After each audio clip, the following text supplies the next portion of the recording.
खान साहब हमें कब आजादी मिलेगी? खान साहब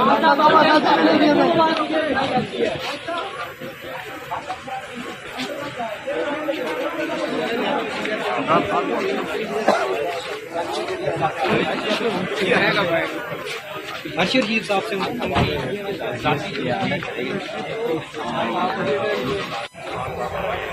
आगे आ जाओ यार।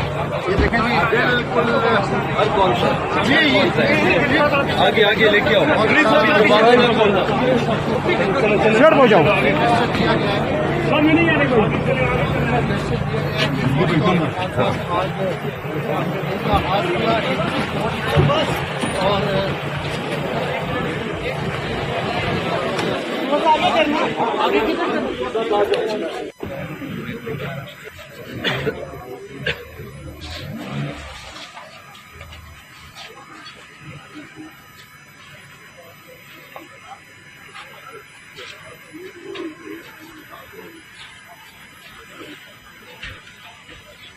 बेबाक न डर असूल परस्त 28 न्यूज़।